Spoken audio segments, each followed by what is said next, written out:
Csak ezt le tudom, aztán utána megbeszéljük. With a slight delay that we start.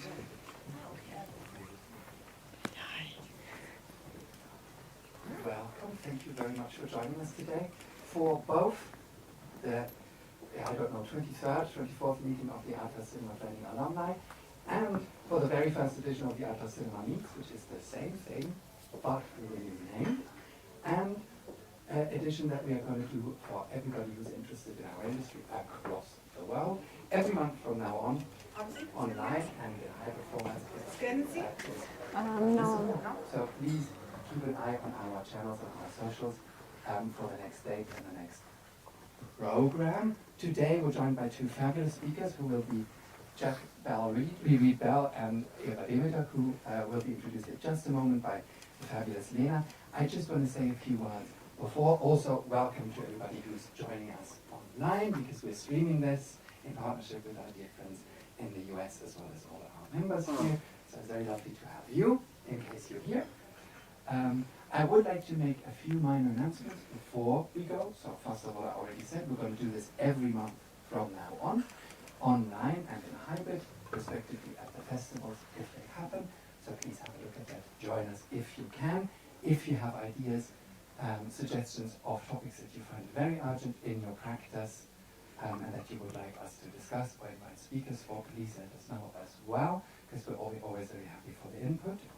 I also want to draw your attention to the fact that we are opening the applications for the 23rd Arthouse Cinema Training, which will take place end of August here in Berlin. To those of you who have been at our cocktail yesterday, it's going to be at Hackeschermarkt at Delta Space. It's glorious, it's lovely. It's 50 people from across the globe who come to this, and I think fantastic opportunity to network, to improve and professionalize your practice. So great chance to do that. And I think with this, we have two talks. Stay on later, we have a lovely buffet here. And I think quite a lot of people were joining us for food, which is always the case. So thanks to those of you who have made it for the talks. And without further ado, to you, Lena, and the introduction of our first speaker. Thank you very much.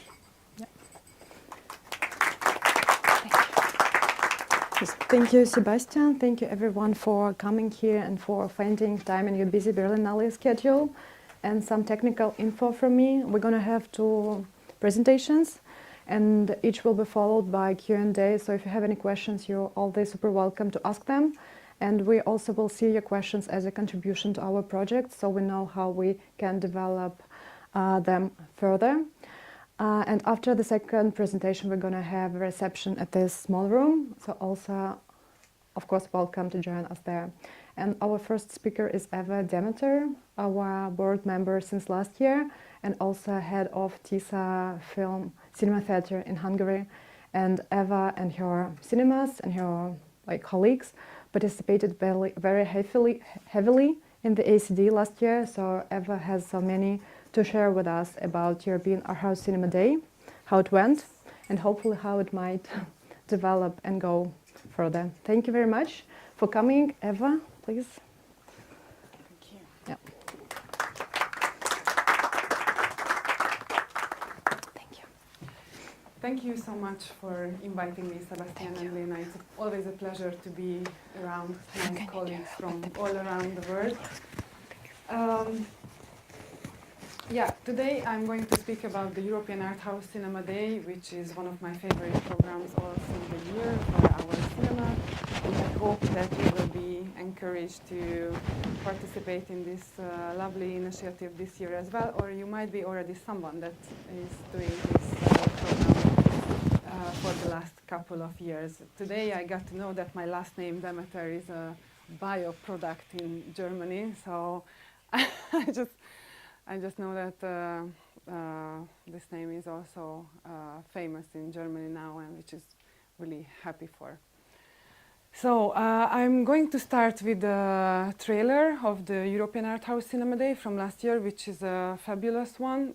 Let's watch it together, and then let's continue to speak about it.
Okay, so for me, this is not only a very good trailer, but it also shows a movement of art house cinemas, how they are important in society and how we together stand up for democratic values, tolerance, and actually we are a bridge between different cultures.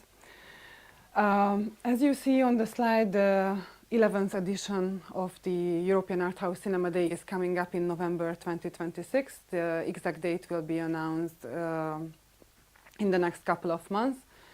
As for the 10th edition, there were 660 participating cinemas and 100,000 spectators in 43 countries.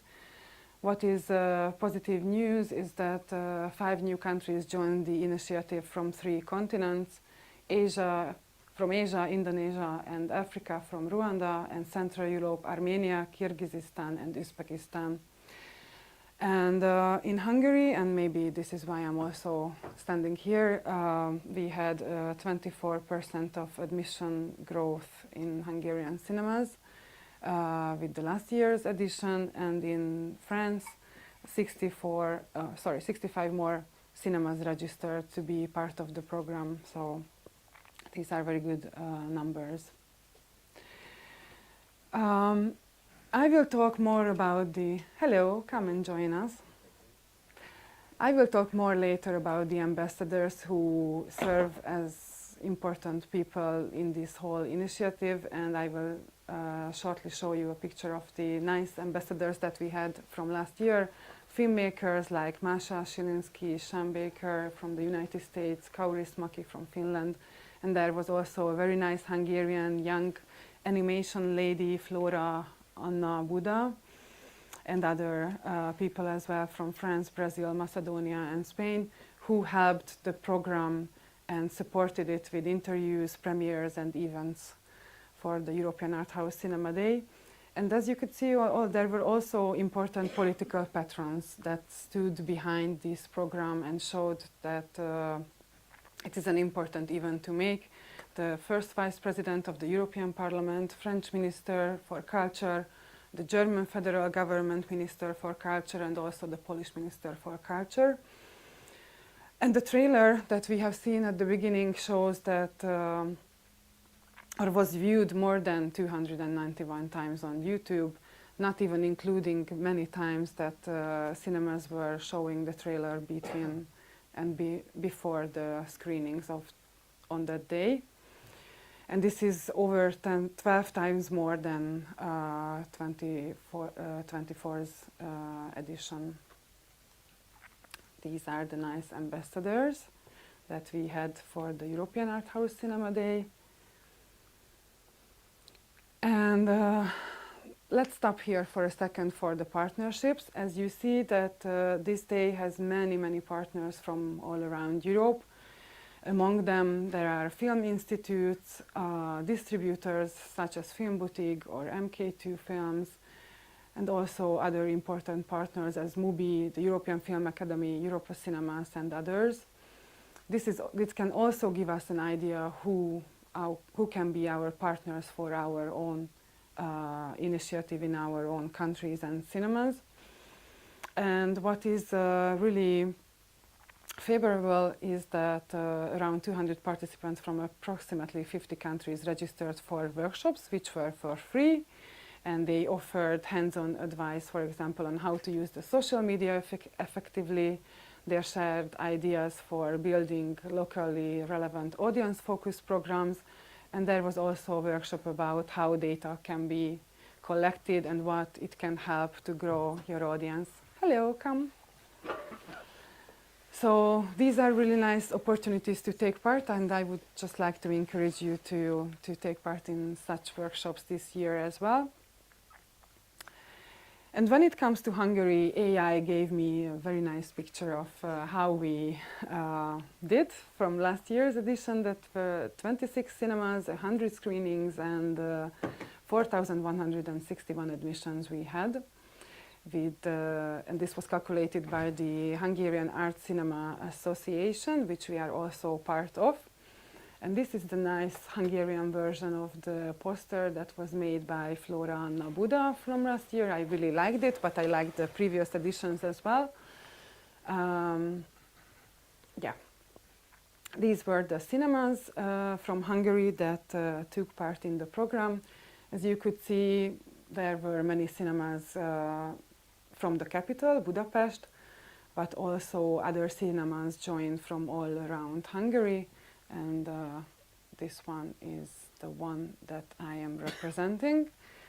I'm not sure if this presentation will be distributed afterwards. It might be, so if you want to have a look at the cinemas, then it's also linked to their websites.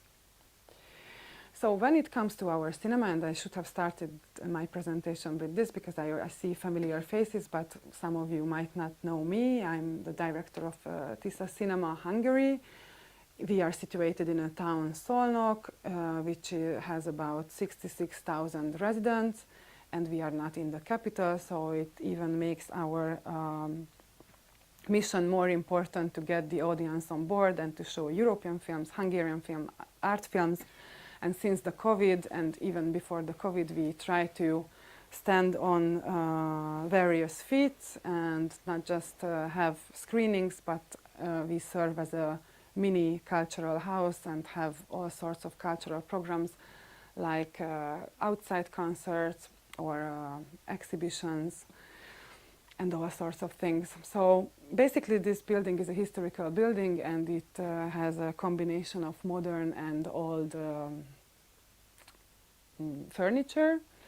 Sometimes I just realize, as it's a family business and my father and my mother also works there, that some furnitures are disappearing from home and ending up in the cinema. So for several weeks we didn't have a table at home, but it all serves the purpose of having a nice familiar atmosphere in the cinema. So we have 3 screening rooms and a nice outside terrace, as I said, which is used from May to September as the weather allows us to do some outside programs. This is the interior design. We changed the exhibition from one month to another, and actually people come and donate their own subjects from home, so that's why we have Stan and Pan and armchairs like this, and all sorts of things like mirrors.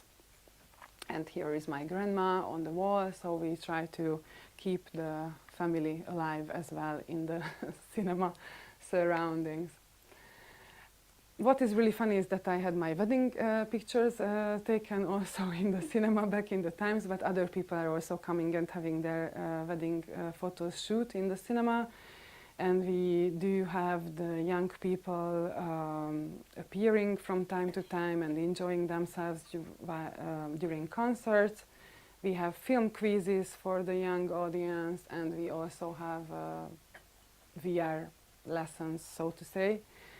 So all of this I'm telling you, when it comes to the European Arthouse Cinema Day, we are trying to use all these that we have and focus on creating small communities and educating the young people, because I strongly believe that they will be the future audience for the European Arthouse Cinema Day as well. So actually for us it is very important, and it was in the beginning as well when my father founded the cinema, to keep these communities alive and to educate them, because in Hungary right now media education is in the schools are not obligatory anymore. So we try to have projects and teach the young people how to make videos for YouTube. We have summer film camps. We have so-called media lessons when we are inviting the Hungarian filmmakers to present their films. And we do have international projects, and we had to learn to write international tenders. And we also have an annual film festival that we are doing since 1969. So, how to boost European Art House Cinema Day in your cinema? And I have a question at this moment. How many of you are doing European Art House Cinema Day or was part of the initiative last year? Raise your hands. Cool. How many of you are planning to do this year as well? Nice. Okay, great. Because I was thinking, and we keep thinking actually with our colleagues and brainstorming whenever we meet, that okay, we are doing European film screenings 365 days a year, but how are we going to make this day special? And I think this is the thing that we have to find out together, because you don't have to invent it just for yourself. You can talk to colleagues, you can steal nice ideas from each other, and I'm not going to give you the recipe for today, because I also don't know what works in different countries and different cinemas, but just to give you some ideas how we do it. And I also imagine a full day attracting the audience in the cinema when it comes to European Art House Cinema Day, and I want them to come in the morning and just leave in the evening. So this is how we are planning a full day program for them, not just the screenings, but supplementary programs.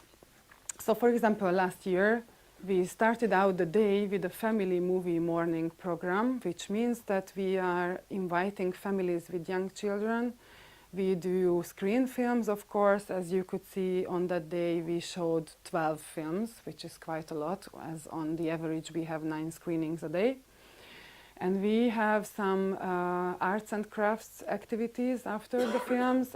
But last year we changed a bit, and on this day we invited a band to play songs for the children so they could dance, and had different activities together, which they really liked, and the families and the mothers and the fathers are happy because they can have their coffee and just watch their kids play in the cinema lobby.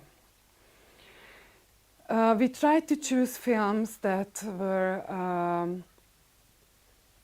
offered by the distributors, adventures, animations, Hungarian films that were pre-premieres, because it's also very important to show a film that's not on the market before. And we always try to invite the actors or the directors to speak about the film on that day, so this would make actually that program more interesting for the audience. So we tried to curate strong and simple themes to attract the audience. In the afternoon, we were focusing more on the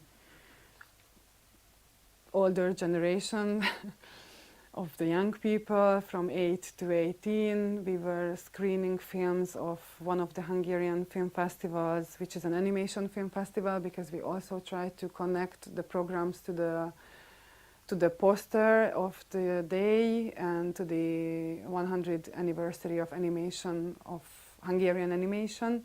So we had a nice selection of films, and this was for free for the audience. And we invited an artist that was doing sand animation together with the audience, and they put together a story and played the story itself by the sand animation. And in the evening we lighted candles on our terrace that the letters shaped EACD. We also tried to engage the audience and provide them the opportunity to buy our loyalty card, and if they bought a new card or recharged it, they got a complimentary mulled wine, tea or soft drinks. as I said, we also premiered 2 Hungarian films, and we put on a program a classic Hungarian film, which is a really famous one from 1986. Yes, I brought some nice pictures, as you could see from time to time. Actually, it was, as long as I'm there, the 7th edition of the European Arthouse Cinema Day, and okay, it takes time and efforts to get the audience on board, but as we make it an event and we try to turn it into a movement, now you can see on the pictures that more and more people are appearing on this day.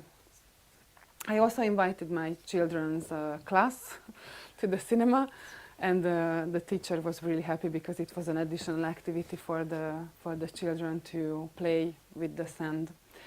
But I think European Arthouse Cinema Day is more than just presenting lots of programs on one day. It's also an opportunity for the cinemas to show their international projects.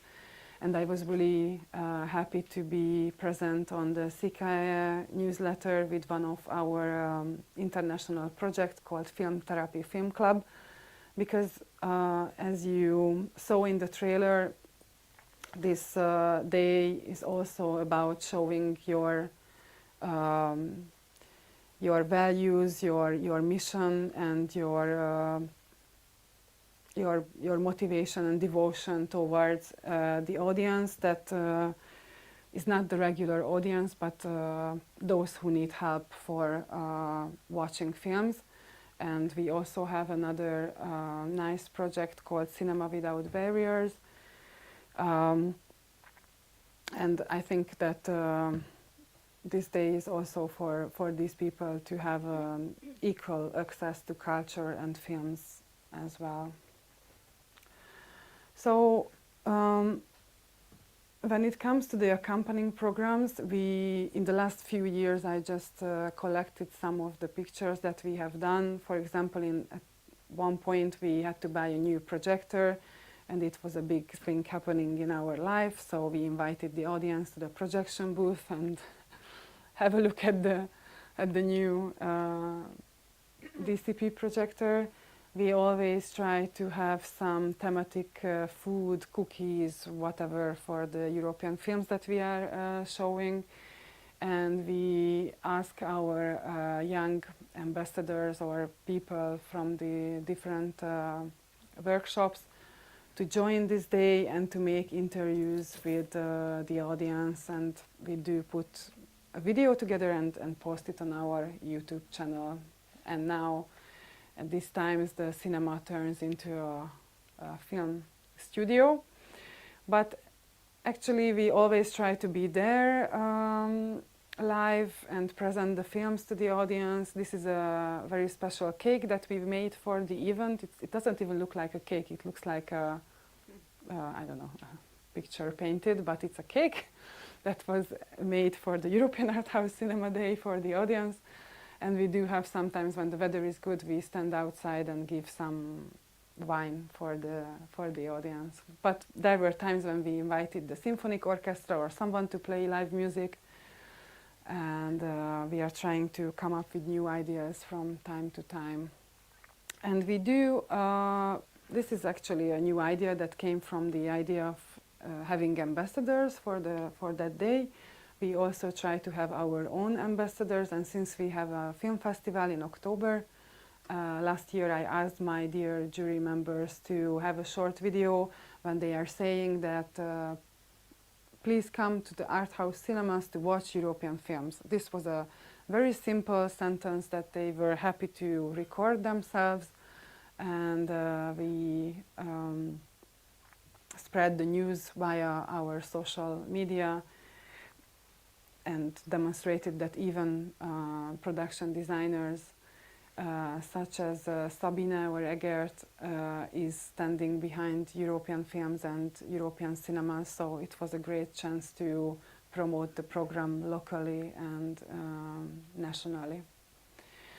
So, what European Arthouse Cinema Day offers to your cinema? First of all, you can try out special screenings, any kind of genre that you haven't done before.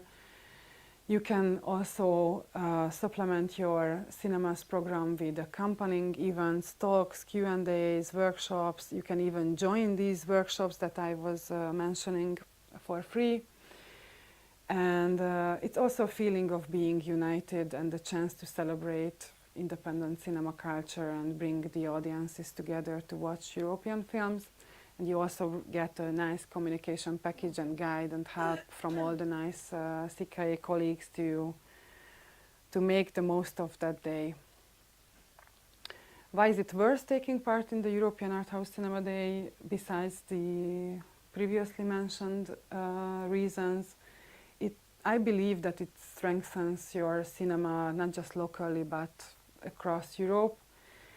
It gives you a visibility that art house cinemas are not just cinemas but cultural institutions. It also can give some attention to political leaders, stakeholders.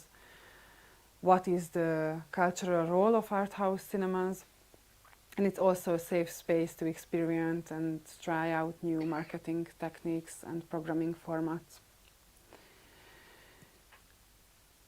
When I told the ChatGPT to create the logo for the European Arthouse Cinema Day for 2026, that was the logo that it gave me. I'm sure that the new material will be even better. But if you haven't started yet, I just encourage you to talk to colleagues nationally, internationally, brainstorm together. As I said, there is always a good idea in one of the cinemas that might be around you, and talk to your audience, ask them what kind of program they would like. You can plan the events and programs on time. It's also an easy step to make to register and upload your programs on the website and boost all the events before on different occasions that you have. Like, for example, we had our film festival in October, and we were already talking about the Art House Cinema Day in November to the audience, because the best thing to do is the word of mouth promotion for the audience. It's also a nice thing to find a local ambassador, whether it's a critic, a filmmaker, a cultural figure, someone young, someone who is comfortably using the social media, or for example the jury members that I was mentioning. And I also encourage everyone to be the driving force in her own country and encourage other cinemas to register too, because the more cinemas taking part in this program, the better visibility we have for this day. This is the registration portal, which is very easy to do and just a few steps to complete. And thank you so much for your attention. I hope I could give you some tips. This is also a ChatGPT thing that I said, create me a picture that shows audience watching European films. And now let's watch the short video that's a sum up of our last edition, this sand animation work with the children.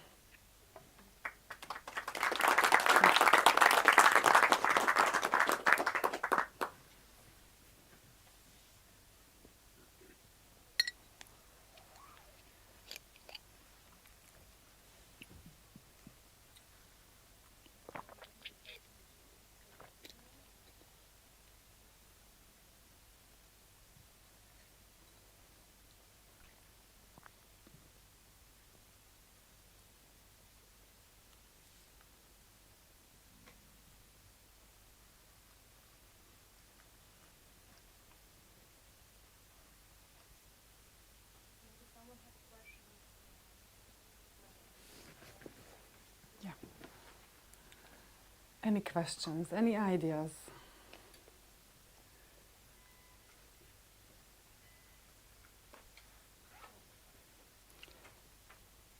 Do you think we can find this trailer for your account? Because the link is not clickable and it's not doesn't work. Yeah.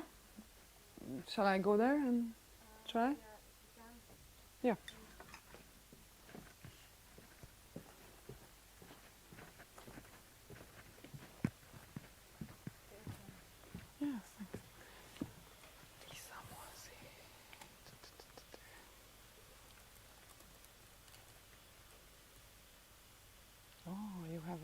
different keyboard, right? It's English. Oh yeah. Ah, sorry. Tisa. That's a Z. It should be a Z instead of. Yeah, No. that's right.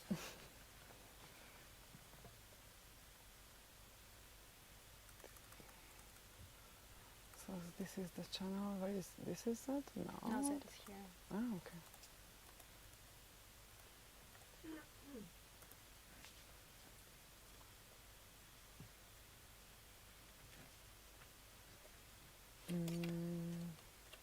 But we need the channel Yeah, itself. that's the channel.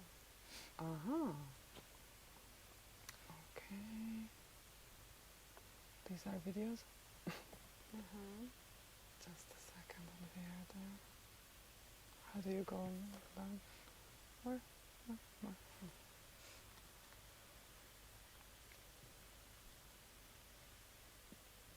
Okay, this one.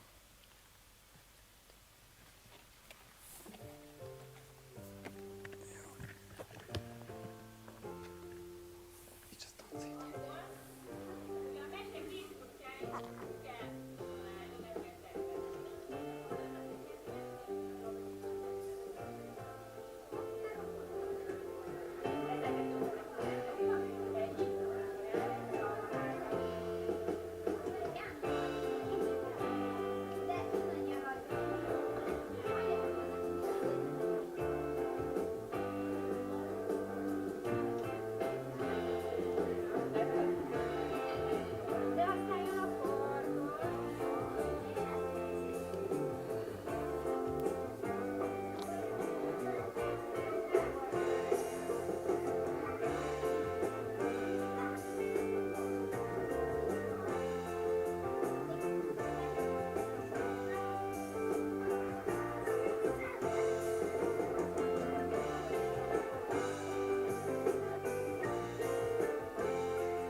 Yeah, the event was sponsored by Temu, as we bought candles like 5,000 from the Temu, but it was wind and we couldn't light all of them, so that's why it wasn't lighted at the end.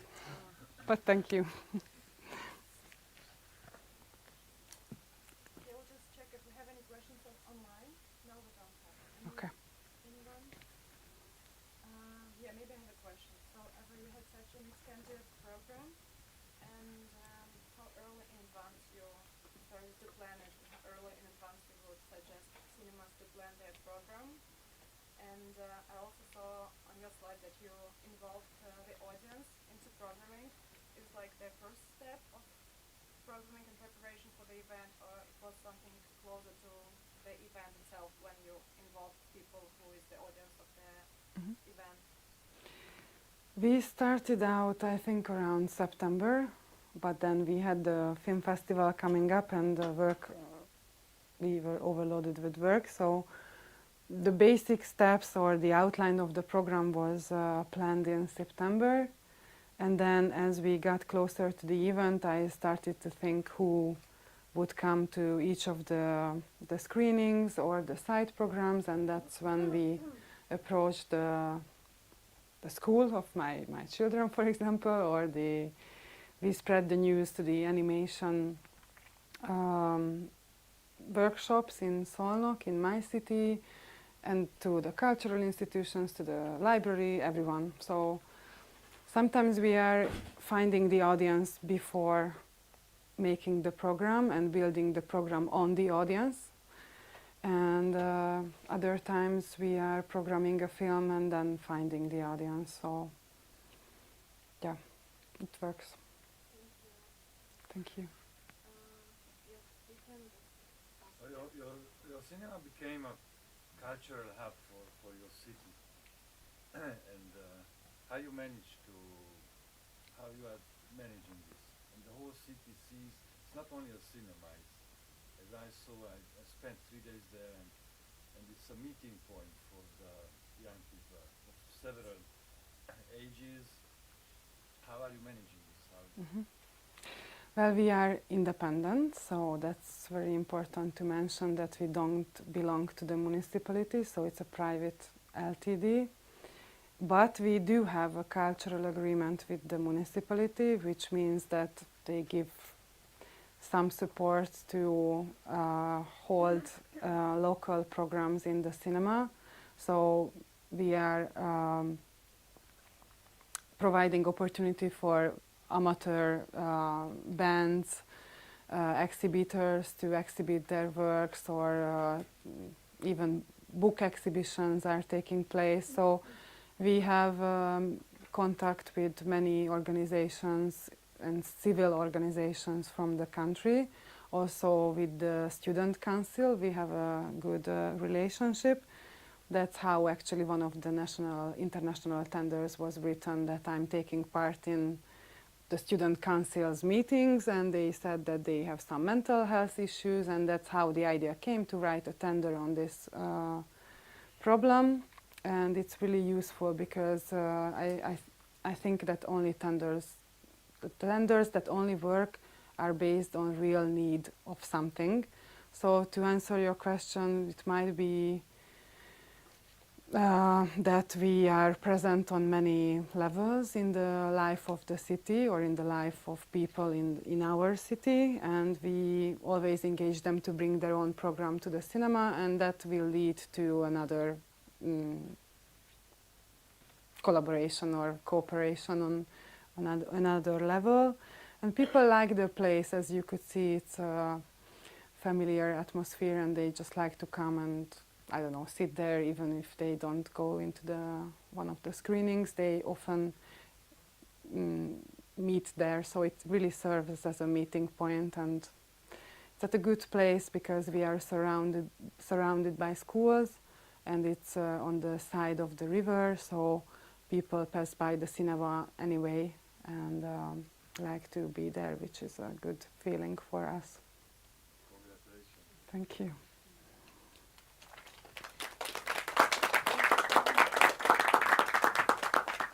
We still have time for a very short break before the second presentation. So if you need like a cigarette break, water, yeah, take it done, and we'll start in 5 minutes. And there is also a fridge there, so you can take all drinks from there, or get a hot drink from the bar with your girlfriend.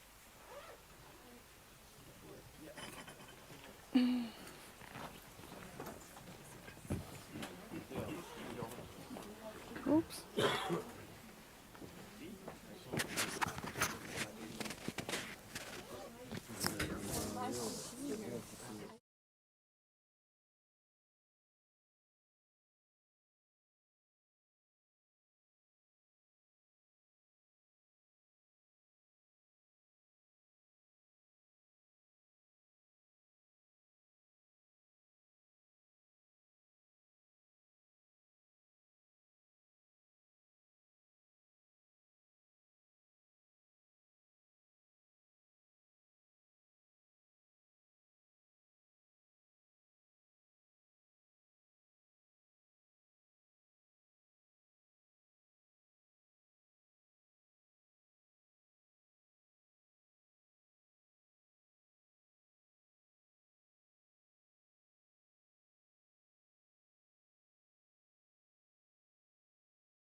Yeah, thank you very much again. I think we're ready to start the second presentation by lovely Jack Bell. And I think everyone is aware, of course, of Park Circus, and I'm sure you've met Jack before, because I believe every art house cinema from Uzbekistan to Germany are in touch with Park Circus and acquire lots of titles from them. So yes, thank you very much, Jack, for being here, and very much looking forward to listen to you. Thank you. Thank you. Yeah, and in the end, we'll again have some time for your questions, so please be brave. Thank you. Thank you, Lena, and thank you, Sebastian, and yes, for inviting me to speak today. I spoke last year in Berlin as well at the Cinema Vision conference, so it's I've been at Park Circus for 14 and a half odd years now, so it's great that we're able to be part of these industry exhibitor conversations. You know, I think it's very much a sign of the positive trajectory that classic films is having with theatres and festivals, and just being part of that broader conversation. So hopefully a lot of interesting topics to talk about today. Here's the theme of the talk: access, availability, and the future of programming repertory films. Managed to fit that all in one line. But what I'll look to do today is give a bit of insight around Park Circus. As Lena said, hopefully quite a few of you are familiar with Park Circus, but keen to almost go behind the scenes a little bit in how we work with the studios across their various teams, how we work on titles, and ensure that they are readily accessible, readily available, and how important that work is, and very much as part of an ecosystem. The work we do, we treat as, you know, very important and very significant, and supporting the studios in making these films available from their libraries that they otherwise might not have the resource to do themselves. But equally, that is a two-way street with exhibition as well. So it's really important that this is a part of people's programs, and something that we can then show to the studio that there's genuine appetite to see these films, for them to continue investing in restorations and so on. So yeah, obviously as introduced, my name's Jack Reed Bell. My job title just changed at the start of the year to Marketing and Programming Strategy Director, so even more relevant to probably what we're talking about today. I don't know if anyone's been to Cinema Ritrovato in Bologna. This is an amazing photo of their Piazza Maggiore there. And it's recorded, so maybe you need to use the microphone. oh, can people? Oh, okay. Should I be using this microphone, Lena? Sorry. Oh, I thought I was hooked up. Sorry. Is it okay? I'll go with this. Oh, there's maybe going to be a change. Thank you for pointing that. Is it okay now? I don't know. Can you guys tell? Or is it better with this? Oh, it's obviously better with this. Sorry. Thank you.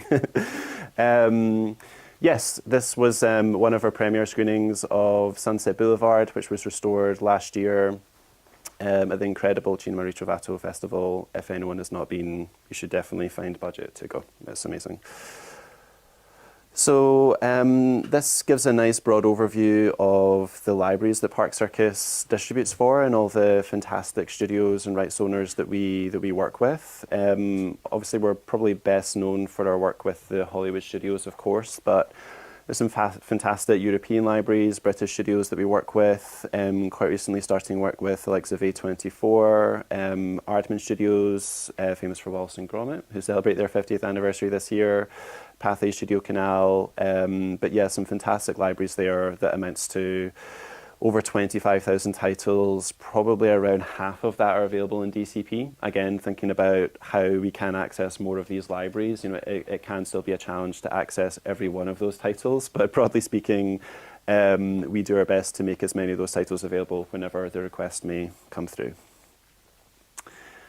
Just a brief overview around what are the benefits of programming classic titles, whether through Park Circus or other distributors, of course, in this area.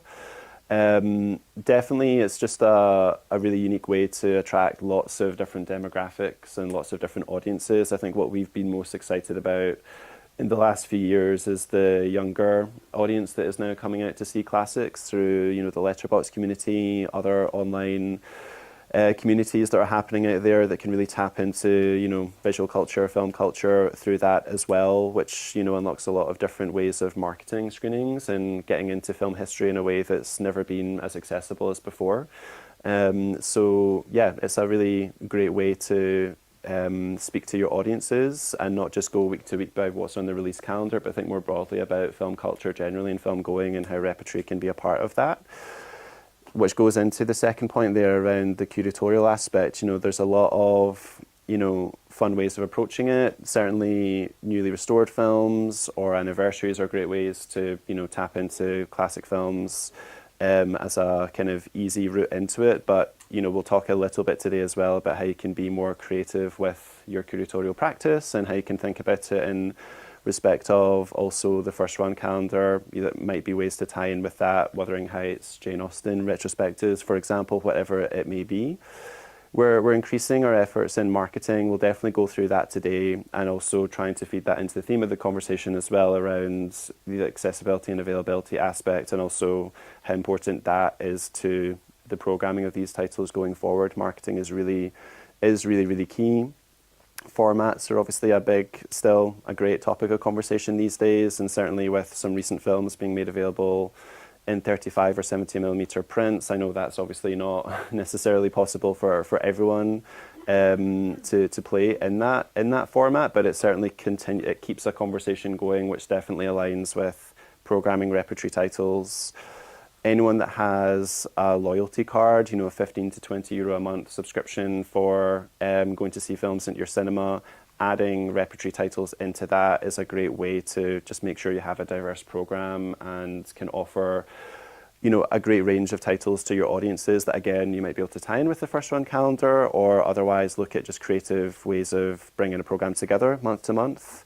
And yeah, I guess the bottom point is really key as well. It shouldn't be dismissed how far in advance you can be planning these programs. And a point I'll maybe try and come back to over the talk today as well is, I think when starting off with these programs, whether you're established in it or not, is really kind of take a step back, and before starting to think about specific titles, think about how you want to bring a repertory program together with some perspective on it. Think about what your marketing will be, how you want to place it. Do you want to be attaching any branding to it? What audiences do you want to be attracting? What people can you be tapping into in your communities to help promote these sorts of programs? Influencers being spoken about more and more these days as well, for example. But equally, get your cinema teams involved too. People in projection, people at the bar, your ushers. The great thing about a lot of people that work in cinemas is they do so because they love cinema. And so with repertory films or back catalogue films, they'll all have their favourite films. So get them involved in your programme, and they can in turn get involved in the marketing of those screenings as well. Lots of cinemas have fun these days with their social media accounts and having the whole team, not just programmers or marketing people, get involved in promoting them. So yeah, it's good to, as I say, take a step back and think about how you want to tackle a program before you get into the specific title, the specific booking. That's something I would definitely champion. So I'll go through a few examples of titles that we've released, but again, try and phrase it or frame it back to how this also works between Park Circus and the studios. Again, I think that's part of the reason, or part of the topic and theme for today. So we've seen a lot of increased interest in stop motion animation titles. Coraline had a huge re-release over the last few years. We've seen great success with the likes of The Nightmare Before Christmas, and then most recently with Tim Burton's Corpse Bride. And so in this case, a Warner Brothers title, we started speaking to them the year before last around the popularity of this film. It was already available in DCP, in 2K DCP, but we were discussing with them the fact that it would be the 20th anniversary in 2025, and if we could work on a campaign with them, that did lead to the creation of a 4K DCP. The Warner Brothers were then looking at a home entertainment release as part of that, a physical Blu-ray release. And so the interest that we knew was there from exhibition and audiences to see this film turned into a real collaborative effort with the studio on this title. So as I said, that led to creation of a 4K DCP. It led to a conversation on their end, starting with Tim Burton to get involved in the campaign as well, which he did. I'll go into that shortly. But also from the studio's point of view, as much as they can take the lead on, for example, restoring the film, we don't have a restoration lab or lab facilities to do that work ourselves. We do very much rely on the studios to support us with that. We were able to bring together a theatrical campaign in a way that they just didn't have the resource to do. So we can really offer something that, you know, a studio as big as Warner Brothers might not have the capabilities to bring together. That led to us creating this poster. I'll show our fun trailer shortly as well. But equally, we had Tim Burton's support. You know, we brought together a big online campaign through official channels that the studio have built up for the title. We worked with Letterboxd on a campaign as well. As I said, Tim Burton supported. We had this fantastic premiere screening in London at the BFI IMAX where he did a conversation event.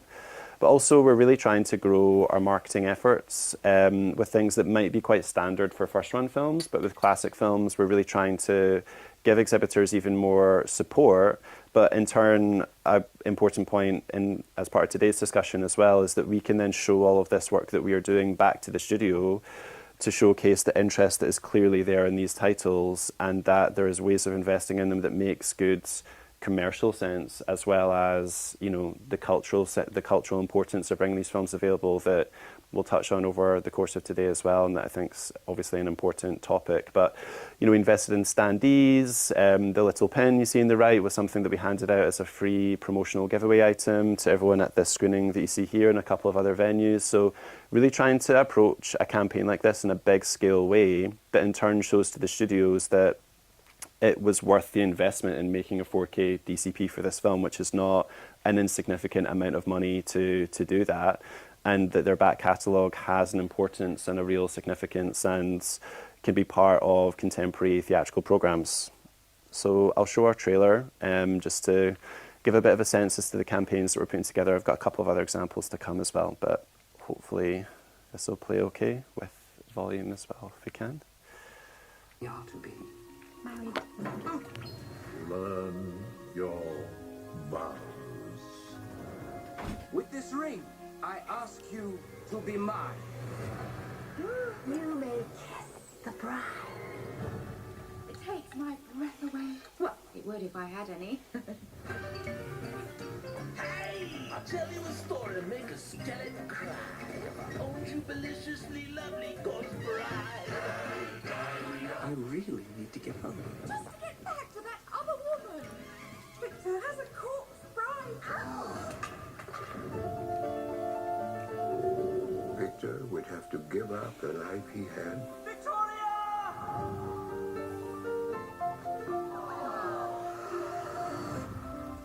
Pardon my enthusiasm. I like your enthusiasm.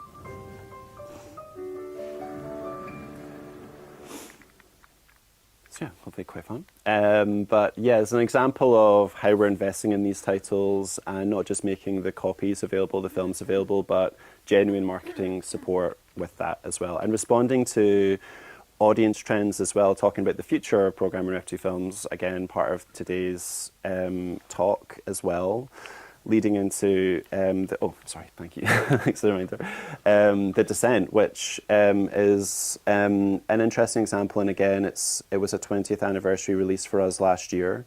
Again, the studio, in this case, Pathé, had restored the film, and this being a British title as well, wanted to speak to Park Circus around how we could help get that restoration out into cinemas and support the relationship they have with the filmmaker, in this case Neil Marshall, who did support the campaign in a really fantastic way.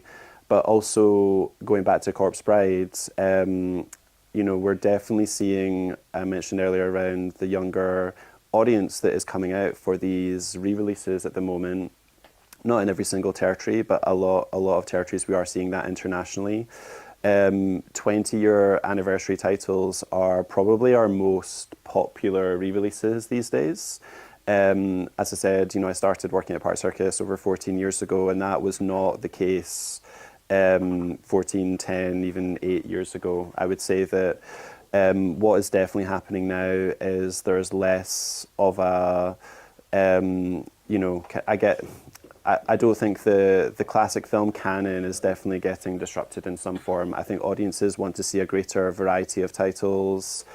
films have never been as accessible before through, obviously lots of streaming services and home entertainment outlets, but then equally just through digital distribution as well. And the important work the studios are doing in restoring these films means that there's just there's a greater range of titles that cinemas can effectively book. But equally, as I said, it's very much all part of an ecosystem where that does rely on theatres booking these films in the first place.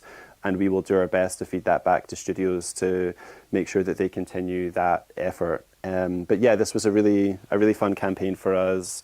I would say not the sort of title we would maybe have released even a few years ago, but I think just with audience trends and, horror has definitely been a really popular genre in rep and increasingly so, I would say, even the last few years. It always has been, of course, but it's interesting that we are releasing a title like that and not The Shining or The Exorcist for the millionth time, to be honest. It's looking at something different and something that's responding to the younger demographic that's going out to see re-releases on the big screen these days.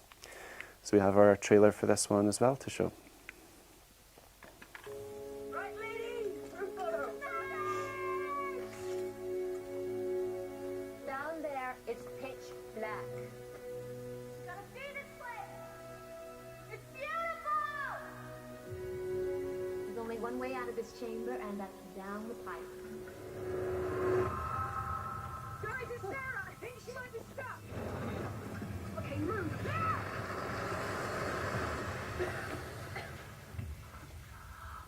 I saw someone.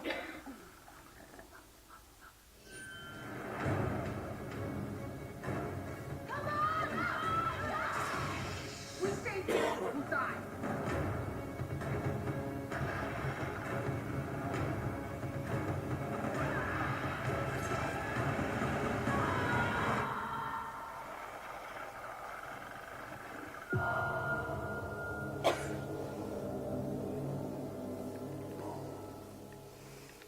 That's my worst nightmare if that ever happened in real life to me. Contradicting what I just said about younger anniversary re-releases, obviously at Park Circus we don't want to narrow what we are ultimately promoting to theatres, and we don't want to certainly dismiss older, perhaps more traditional classics, and certainly as well the work that the studios are doing to put significant investment into restoring and preserving their libraries. And Sunset Boulevard is, of course, a significant title in Paramount's studio history. They invested in a 4K restoration that had been worked on over several years. And again, the importance in companies like ourselves in working with the studios is that, yes, the studio restored it, but that was the end of the line for them in many respects. So where we can come in and where we really rely on that two-way conversation with theatres and festivals and exhibition is think, right, how can we best present this film and make the industry aware? And so we were delighted the restoration premiered at Cannes Film Festival. You saw that it played at Cinema Ritrovato in Bologna. The restoration's played in over 25 territories internationally so far, which we're also delighted about.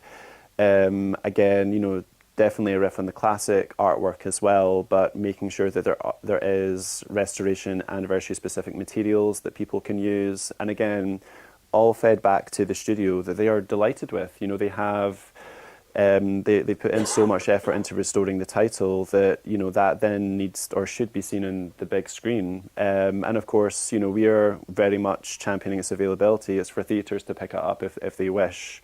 So we always try and make the catalogue seem as widely available as possible, but just with these as updates of titles that can be booked on an ongoing basis, basically. But it's a title we had a lot of fun with, and as I said, going from our release on The Corpse Bride, here was our next example of doing a standee in theatres, which went down really well. So have your close-up with Norma Desmond was really fun, and again, the studio loved this effort that we put into it, and theatres ultimately having literally physical space in their cinemas to help celebrate the title as well as actually book it.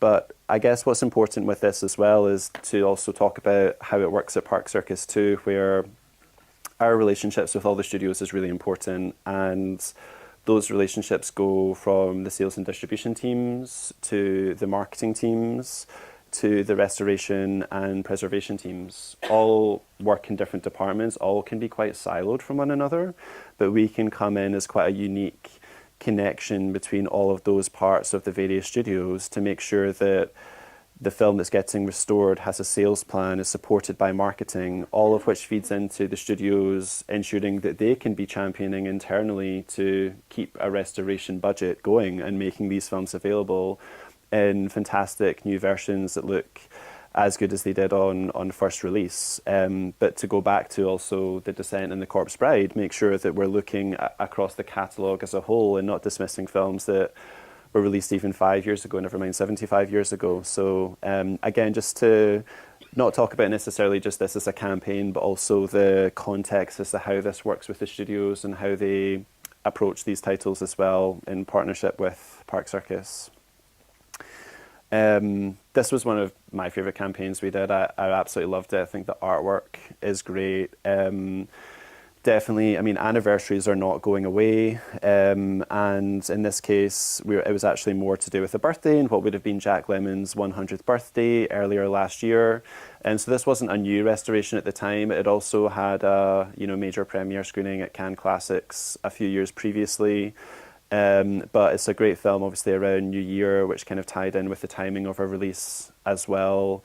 And just making sure that even after the film played at Cannes 3 or 4 years ago, we're still finding ways to find these, find relevant points at which these titles can be marketed to theatres. But again, trying to look at the catalogues as broadly as possible. Obviously, The Apartment is a very well-known film, but the importance of fresh marketing is really, really significant to say.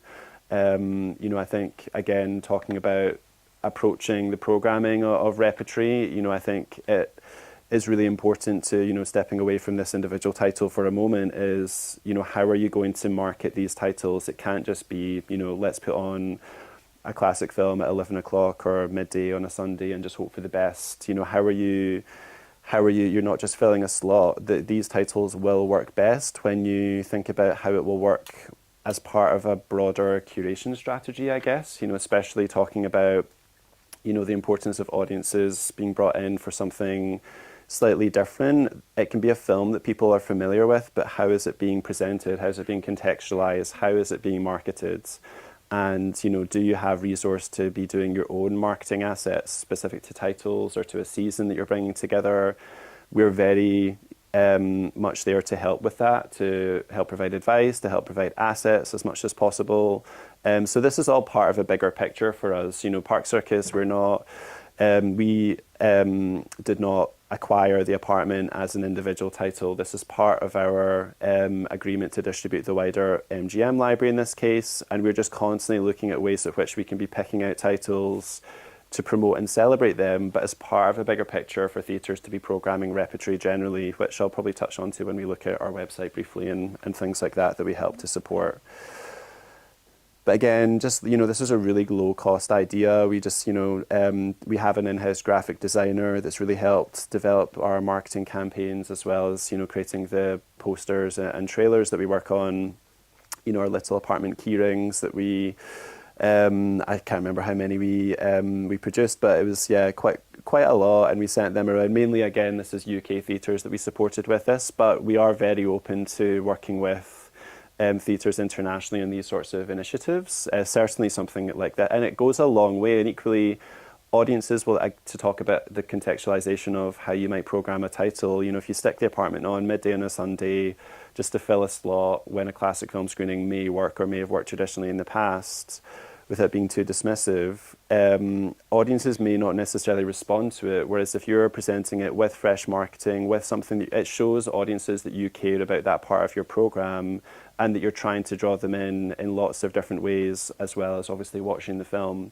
So I think that it's part of a bigger picture of how this can be, as I said, programmed as part of a curation strategy ultimately. And this can all be planned as far in advance as you want and supported by the big catalogue that Park Circus has. But obviously there are huge libraries out there as well to be thinking about, basically. So yeah, just some examples and food for thought.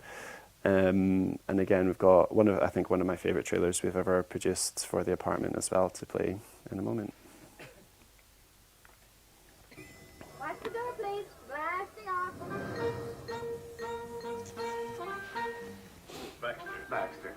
Baxter, there's a certain key floating around this office.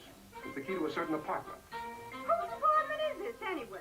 Some schnook that works in the office. Should have stayed in bed this morning. You should have stayed in bed last night.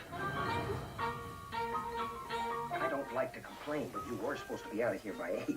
I can't pass this up. She looks like Marilyn Monroe. I'm so crazy about you, Clarence. Let's not start on that again, Jack. Where we go, my place or yours? Might as well go to mine. Everybody else does. My God. Miss Jubilee? How could I be so stupid? When you're in love with a married man, you shouldn't wear mascara. Just because I wear a uniform, that doesn't make me a Girl Scout. As far as I'm concerned, you're tops. Some people take, some people get took. And they know they're getting took, and there's nothing they can do about it.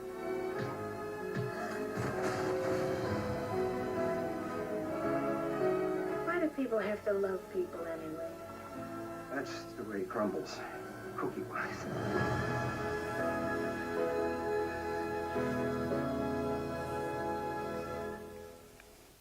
So good. Yeah, so this will be quite a good campaign for us to dig into a little bit that is very recent for Park Circus. So just last month we released Labyrinth for its 40th anniversary. Again, this was very much in collaboration with the studio, in this case Sony Pictures, who you may have heard of Fathom Events, who do big coordinated releases in the US that the studios often work with. And we are trying to be even more collaborative with when the studios have made that decision themselves to distribute a title domestically. But again, a lot of collaboration from us to help, produce materials, produce a campaign that will support the international releases that we're doing, but ultimately actually will also support the US release as well, and in a way where we become quite a reliable partner for them. But this all came together in a great way. Again, we spoke about the studio, we spoke about this title with the studio probably more than a year in advance, so 2024 sometime, being aware of the 40th anniversary. Obviously, lots of tributes to David Bowie with Birthday and when he sadly died 10 years ago. And yeah, this is one that we're constantly, as I say, trying to develop our campaigns that I think equally a lot of exhibitors are doing as well. We're really fortunate to access the David Bowie official accounts, online social media accounts, again working with Letterboxd to, I know we're increasingly hugely popular in some territories, not necessarily every territory, but a big reason for growth in repertory film bookings, but audiences going out to see these films on the big screen. But again, something which a lot of exhibitors who are having success in this area, a lot of what they are doing is working with local influencers, local fans within their community that have an online space to be promoting just general screenings, going to the cinema in the first place, no matter what the film may be, or a specific release. So I would definitely say, there's some theatres to work with where, they've been saying to me, even in this market as well, we have basically a network of 50 people that have online accounts that we work with on an ongoing basis to be promoting whatever film we have coming out, promoting the idea of going to the cinema in the first place. So, I think it's definitely a key area of marketing that both theatres and I think distributors like ourselves are now looking at, and is worth thinking about. Again, to go back to the marketing point, it is really important to be thinking, will you put a genuine marketing effort and resource behind programming repertory titles? And if so, as much as part of today's conversation and the topic of the meeting today, and I'm sure a lot of talks that you'll have at CICAE as well, is the cultural importance, the historical significance of ensuring film history is accessible, is available. We're very much here to say there's also very much a commercial argument to this as well. That this is, there is a real growth in people going back to see classic films on the big screen, but there needs to be some effort behind it. And some of this is giving ideas around that, but also for us to tell you what the kind of trends are out there as well, not just in the UK, but in many territories as well, with all sorts of different exhibitors, from big cinema chains to independent cinemas and indeed film festivals as well. And a fun trailer for us to show in this one too.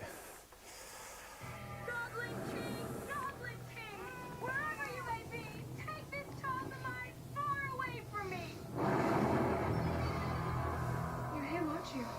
You're the Goblin King. Forget about the baby. He's there, in my castle. I have to get through this labyrinth. Can you help me? You're not going to get very far. You remind me of the babe. Babe with the power.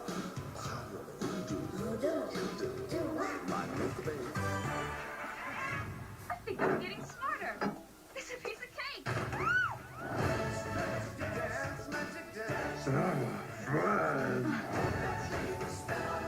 I ain't never been no one's friend before. I'm coming, Toby.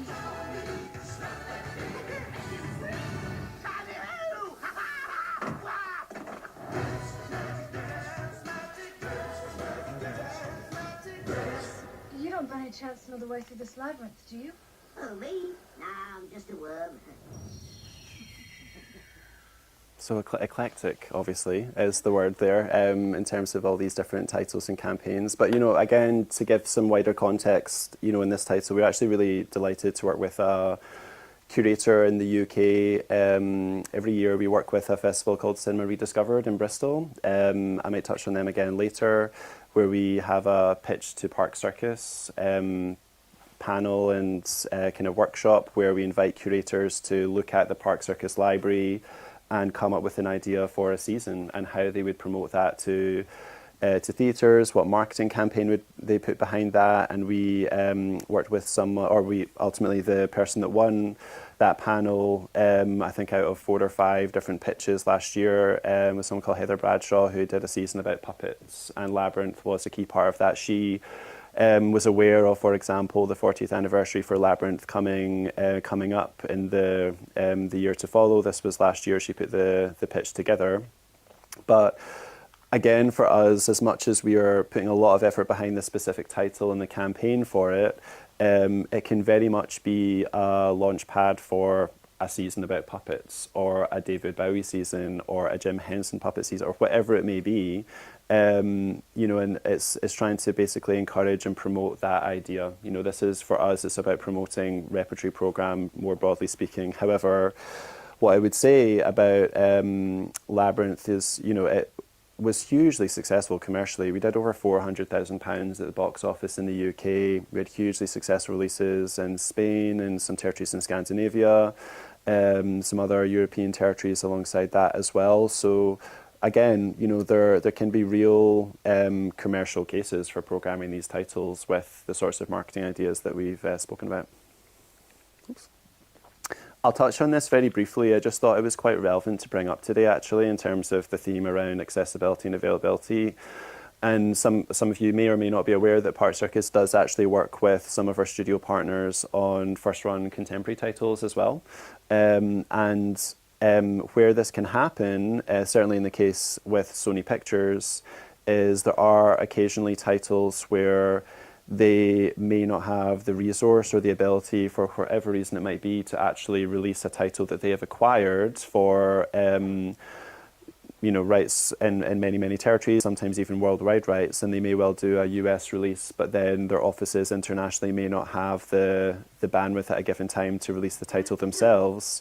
And we have a great ongoing collaboration and discussion with them about whether we can ultimately pick the title up and work with them almost in a similar way to the way that we do with the Sony Pictures library, but make sure that titles, in this case such as Twinless, which we released just a couple of weeks ago in the UK, can still be available for theatres. And so, you know, our catalogue can definitely span from films that are brand new like this to films that are 1 year old to 100 plus years old as well. So it's definitely something that, you know, with the amount of films that are being presented these days, and with, you know, obviously every year our catalogue is getting bigger as well, we're here to hopefully just make sure that titles even like this one, which, you know, was an Audience Award winner at Sundance last year, still can be available for theatres. We're looking at ways that we can be supporting the studios and indeed theatres with that as well. So I just thought it was an interesting example. And we've used that as a way to keep developing how we can think about marketing campaigns. Obviously, our first run title offers new opportunities. This was our first time working with a media partner, for example. Again, this was UK specific. Great film, if anyone's not seen it. So the Park Circus website, most of you hopefully pretty familiar with this. We really do pride ourselves on having a really knowledgeable and responsive sales team. So as much as our website gives lots of information and lots of ideas and inspiration, please do just get in touch with us, and we're more than happy to help. Whether that's just trying to clarify a rights situation, material situation, or again speaking more broadly about just how to tackle a repertory program and what is working, what's not, the sort of topics that I'm covering today. But we're trying to, again, we might use Labyrinth, or on the left-hand side here, Barry Lyndon, as, big new restorations that are available, celebrating anniversaries. They may have big industry platforms like a Cannes screening, for example, but that's very much a point at which to be thinking about repertory programming in a broader way. And just to give you an idea, on the left-hand side here, this is part of our booking guides that we bring together. That's the list of DCPs that were created in just one quarter by the studios. So the studios are very much continuing to invest and have the resource to restore, preserve their libraries, which in turn they then work with Park Circus to make those titles available. And that's just one quarter. It's a lot of titles. So it's certainly not all about the individual campaigns, as I said before, but I would definitely say to go back to the point around, very much being all part of an ecosystem and a two-way street or even three-way street between the studios, Park Circus and exhibition, is that, don't dismiss the significance that exhibition can have in speaking to the likes of Park Circus to say this title's not available on DCP. Is that possible? Because we can absolutely feed that back to the studio to say we have an exhibitor or a group of exhibitors who would really love to play a certain title. I'm trying to look there. Misery was actually a really good example last year, where we had a lot of exhibitors asking us about it over the space of a good couple of years, let's say. And Park Circus actually invested in that, in creating a DCP ourselves, and we worked with MGM, the rights owner in that case, to make that available. But that was led by exhibitor interest at the end of the day. So it is definitely something, again, to be giving that reassuring message in this talk today, is that studios are putting a lot into this area, and exhibition can be informing what this list can be made up of. Not all the time, certainly not guaranteeing. DCPs can always get made. Sometimes costs can be, very extensive for doing this sort of work. But it's really useful for us to know, and then in turn, our dialogue that we have with the studios and their restoration teams. And then, obviously there's big platforms like Bologna, as I said at the very start, where these restorations will get that platform. Hopefully programmers will attend and see it in person as well. But we make sure we're promoting that and promoting as broad a range of titles as we can. And yeah, again, it's not just about individual campaigns. We've started working with some journalists or writers to bring together curated titles, trying to champion the deeper dive titles in our library, and bring together different collections, making sure that we're giving context to new restorations when it might be linked to an anniversary, or just something that, again, can get people thinking. We're not overly necessarily promoting bookings of these individual titles, but having it as a conversation starter for programming repertory generally, but also making sure that we're doing our best to make it clear to exhibition these titles are available and accessible. We use all these tools to do that. And with our marketing efforts alongside it as well. And again, actually just quite simple ideas. And this is obviously something that I know exhibitors can do themselves directly, but we're trying to get behind that as well. Obviously gone through a few of these examples previously. And festivals are, as I say, really important. And again, that reassuring message talking about, again, accessibility, availability. For those unaware, the Lumiere Festival in Lyon has a market devoted to conversations like this one about classic film, what is happening in the industry, how are films getting programmed, how are films being made available. So, there's a lot of programming of repertory films, but there are spaces and opportunities throughout the year to really be a part of that conversation, to keep learning about it and to keep making connections. It's really great to, obviously we do our best to make sure that we are available for people to get in contact as easily as possible, but these markets can be a great place to even meet with distributors from Asia or smaller European rights owners as well. We actually came on board as an official partner for the Lyon Lumiere Festival last year, and the market, and it's an area that we're looking to, kind of get into more and more to, again, really encourage that industry conversation about programming rep. So if you're unaware of these festivals or the industry element to them, I also know that they're really keen to be hearing from more people across, different territories, and in the case of Lyon, not just have the French industry be the main talking voice there, but hearing from other points of view. And Cinema Rediscovered, much smaller festival in the UK, but again, they have a day devoted to talks about repertory film distribution, audiences. A lot of UK theatres do attend that. I think there was around 100 exhibitors attended. Last year, we sponsor that festival now for a few years. It takes place in Bristol. It's a great place to go. Again, the programming is fantastic, so you can see some fantastic films, but also, again, make connections and keep having this type of conversation as well. But it's a sign to everyone as well that the industry there's increasingly platforms and points across the year where people are looking at making sure where it's as accessible as possible to look at how to get involved in repertory programming, basically. And that's it. So hopefully a reassuring message, and happy to answer any questions. Thanks. So did we have any questions from the audience? Yeah. If you need a mic, you can this one or just... Maybe part of that if you want. Yeah. Yes, thank you for the presentation. I think I have one or two practical questions, because I've been in touch with your colleagues a few times. And question is, if the cinema doesn't have the resources to do the booking itself, for example, in my case, it's a state cinema, so sometimes it's, due to bureaucratical reasons, it's almost impossible. Then I try to do it through another company, but then they say, but the booking has to come from the cinema itself. So I'm wondering how you cope with that. This is the first question. And the second one is it actually possible for one of these titles to go back into distribution through you? So can we actually do something bigger than just event screenings in territory? Yeah, sure.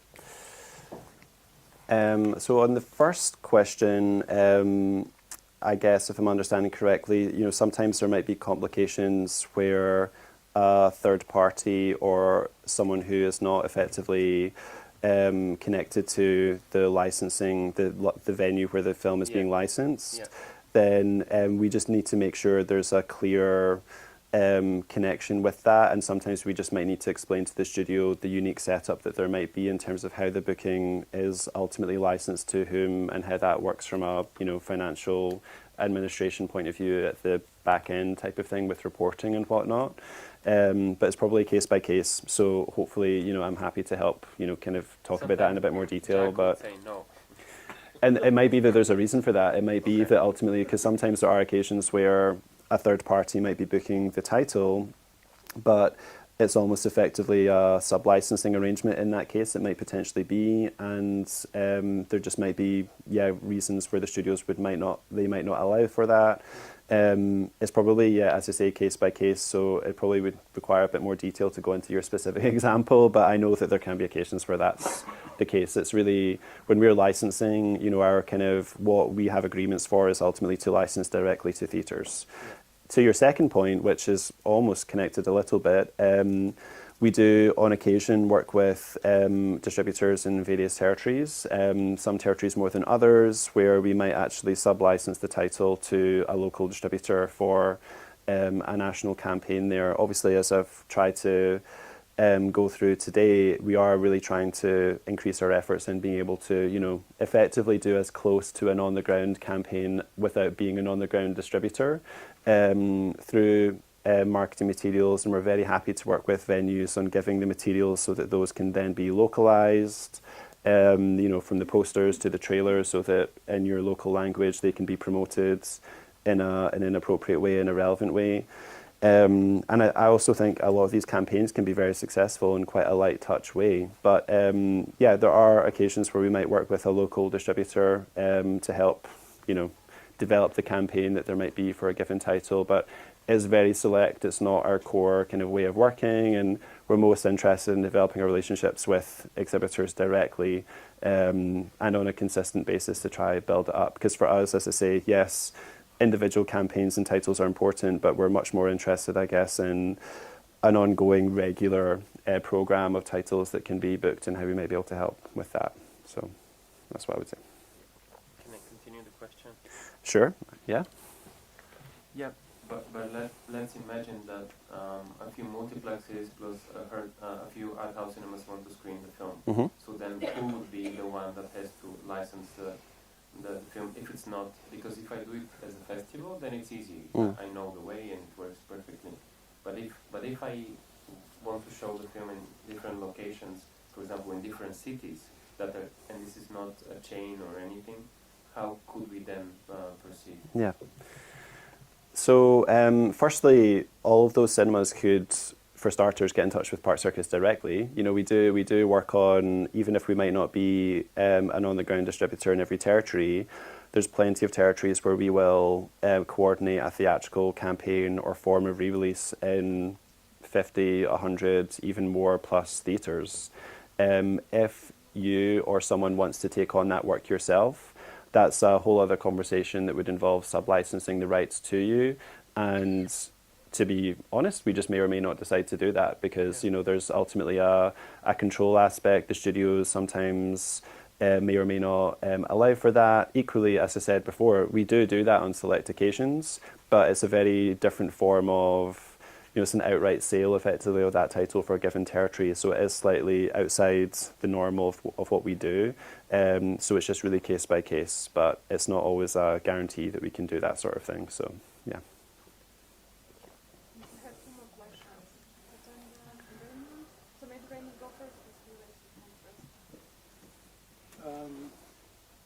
Well, then I'll try to combine in one question. As I perceive, you have the rights or are able to deliver the films in UK and Europe, but CICAE has a lot of members also outside of Europe. Could they contact you as well? And then in the presentation, you mainly, or 100% presented American films, and related to the first presentation, supporting European cinema, what is the percentage of your European classics in your catalogue of over 25,000? Yeah, well, to answer your first question, we're mainly based across Glasgow in Scotland and London. Park Circus is the name of an address in Glasgow for those not aware of why we're called Park Circus. But we do have an operation in the US, and we also have a French distribution entity as well. The rights that we have to the majority of catalogues on the first screen, the second slide that I presented, we do have international rights. So we, I think there's a colleague here from Mexico that we work with semi-regularly, for example. So we do work with territories basically we work with cinemas in every territory around the world. And that will just depend on our rights availability on occasion, but we have great relationships with cinemas in Asia, South America, Australia. We have a sales agent in Australia as well, for example. So in terms of the CICAE network, then as long as we have the rights, then we do work with basically every territory. And then to answer your second question, so as I said at the start, yes, we do have distribution agreements with a lot of UK and European libraries.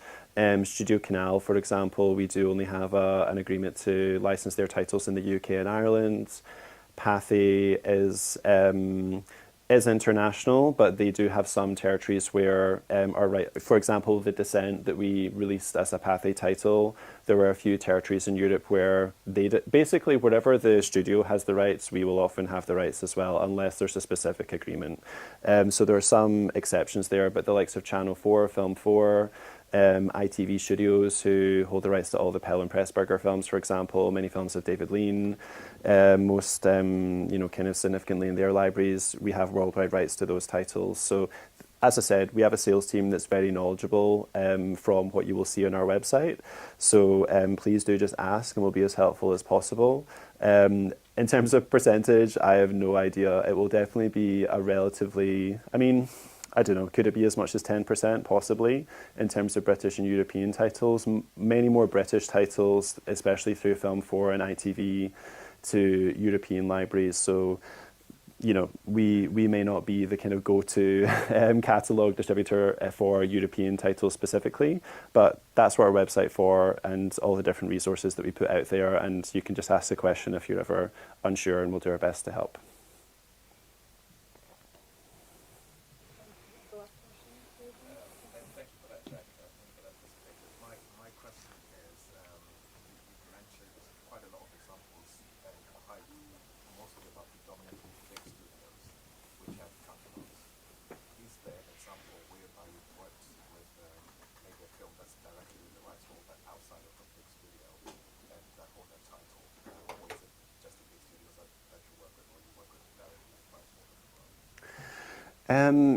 I guess, as I said, we're best known for the Hollywood studio libraries, but as I was saying, there are a lot of smaller rights owners that we work with. We work with, for example, Suzanne Lloyd, who looks after her grandfather's library, the Harold Lloyd titles with Safety Last and so on. That's obviously a kind of individual person that we would work with and their library in that sense. It's mostly, there'll be a few licensors or rights owners who work with who wouldn't call themselves or qualify themselves as a studio, but it is mainly in that respect. And most often, as I almost alluded to, we don't work with too many people on an individual title. It's more often, where we do see ourselves as a distributor that can look after and care for a catalogue as a whole, because as much as I say, we do put efforts into individual campaigns, we're accessibility and availability is a big thing for us, and we want to ultimately make sure that we're a home where people can access these titles, get a DCP, book it, the rights owner can rely on us to report and make sure everything's done correctly and so on, but it's difficult for us to commit to an individual title. There may have been one or two examples in the past, and we're always open to that.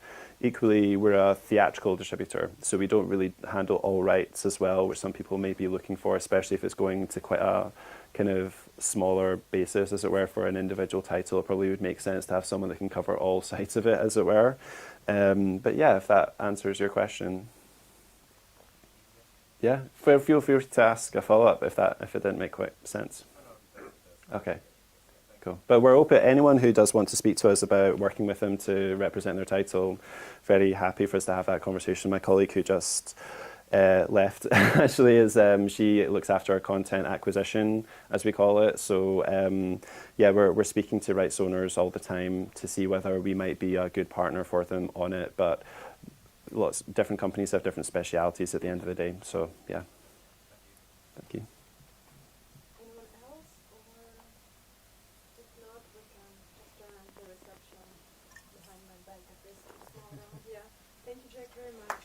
Thanks, everyone.